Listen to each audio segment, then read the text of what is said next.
Hey David, figured it out.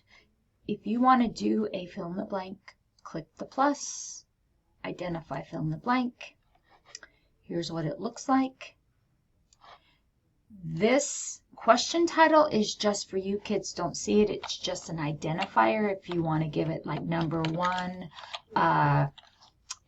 test item, let's say. This question stem is just optional if you want to give directions for the question. Here's where you actually start developing your fill in the blank question. If it's Earth is the 3rd planet from the sun, I want this portion to be the fill in the blank. I highlight it and I enter.